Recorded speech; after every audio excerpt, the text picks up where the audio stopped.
Tu veux connaître le vrai adversaire qui a mis Chris Eubank Jr. KO avant même la première cloque? Spoiler, ce n'est pas Conor Benn, c'était la balance. Hier soir, on a tous vu le même film. Un boxeur vide, sans vue, sans jambes, sans puissance. On aurait dit un guerrier enfermé dans un corps qui n'était pas le sien. Et ce n'est pas un hasard. C'est le résultat d'un mal silencieux qui détruit des carrières et ruine des combats. Le cutting.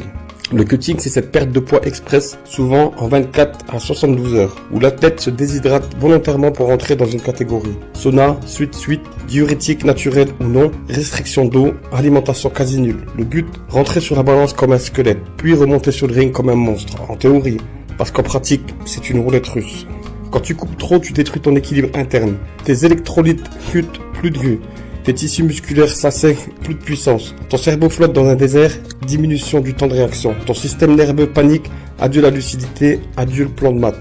Un boxeur peut être techniquement prêt, physiquement affûté, mais si à l'intérieur il est en mode survie, le corps refuse d'obéir. C'est exactement ce qu'on a vu hier. Un zombie face à un Ben confiant, explosif, mentalement libre. Et quand un combat est joué avant même le ring, ce n'est plus du sport, c'est un sabotage. Le cutting extrême ne fait pas de champion, il fait des fantômes. Et il détruit la santé, le mental et parfois des carrières entières. Enfin, si tu veux comprendre comment atteindre ton poids de combat sans sacrifier ton énergie, ta santé, ni ta longévité, si tu veux performer fort, propre et lucide, alors mets Nature au box en commentaire. Je t'envoie une ressource spéciale que je garde habituellement pour mes élèves et qui pourrait changer ta façon de boxer pour toujours.